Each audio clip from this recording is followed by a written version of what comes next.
b, ये formula होता है। और रूट 3 का स्क्वायर 3, ये बना 2, तो x square plus 1 by x square is equal to, इस 2 को मैं उधर लेके जा रही हूँ, 3 माइनस 2 दैट इज 1, यानी x square plus 1 by x square की वैल्यू आ गई मेरे पास 1। अब इसी इक्वेशन का, मैं इसे नंबर 1 दे रही हूँ, इसी इक्वेशन का मैं क्यूब कर रही हूँ, दोनों साइड क्यूब करते हैं, तो रूट 3 का क्यूब,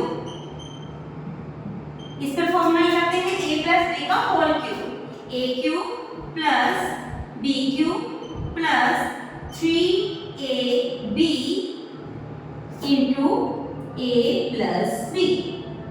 आई होप सो कि आपको ये फॉर्मूले अच्छे से आते हैं। रूट 3 का cube is 3 root 3, got it. तो ये आ गया x cube plus 1 by x cube, ये 3 बचा।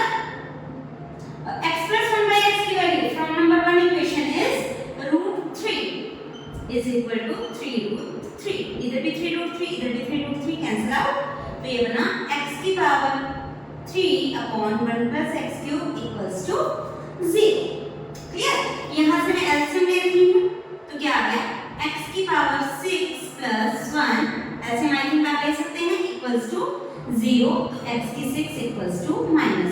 यहाँ से मेरे पास x की 6 की वैल्यू आ गई -1। अब यहाँ से देखिए मुझे क्या चाहिए, मुझे चाहिए x रेज़ टू पावर 100, है ना। x रेज़ टू पावर 100 को मैं लिख सकती हूँ x raise to power 96 plus 4, तो मैंने 96 क्यों लिया और 96 ही क्यों लिया, कुछ और भी तो ले सकते थे, बहुत फैक्टर्स बनते हैं 100 के।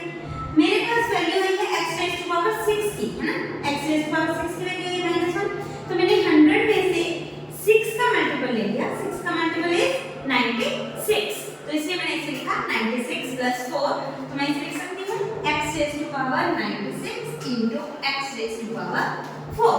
अब x रेज़ टू पावर 96 को मैं लिख रही हूँ x रेज़ टू पावर 6 की power 16 into x raise to power 4।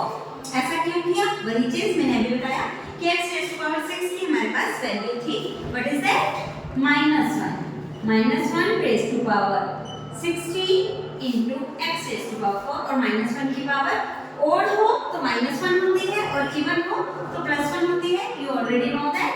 तो ये आ गया x रेज़ टू पावर 4। तो हमारे पास हमने किसकी वैल्यू निकालनी है, x raise to power 100 plus 1 by x raise to power 100, लेकिन x रेज़ टू पावर 100 की तो वैल्यू हमारे पास क्या है, x raise to power 4 plus 1 by x raise to power 4। तो मुझे इसकी वैल्यू चाहिए, जो इसकी वैल्यू होगी वही इसकी वैल्यू होगी, तो मेरे पास x square plus 1 by x square की वैल्यू है, ये रही, दिस वन। दिख रहा होगा आप सबको बहुत क्लियरली। मैं इस इक्वेशन को नंबर 2 लेती हूँ और इसका स्क्वायरिंग करती हूँ। क्या थी हमारे पास equation, x square plus 1 by x square equals to 1, ये था ना, मैंने इसका दोनों साइड स्क्वायर कर दिया नंबर 2 इक्वेशन का। यहाँ पर मैं लिख देती हूँ फ्रॉम इक्वेशन, मैंने दोनों साइड स्क्वायर किया इसका इक्वेशन 2 का।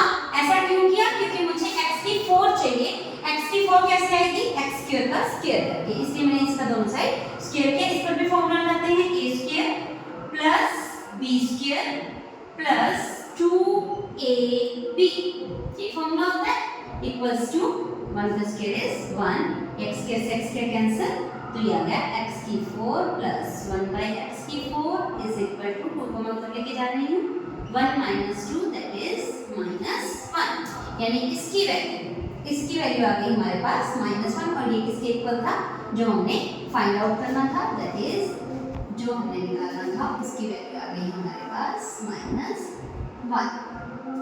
ये क्वेश्चन ओलंपियाड में बहुत पूछे जाते हैं, तो अगर आप ओलंपियाड एग्जाम की तैयारी कर रहे हैं तो इस तरीके से आप इसे सॉल्व कर सकते हैं। अगर अच्छा लगे तो फॉलो फॉर मोर।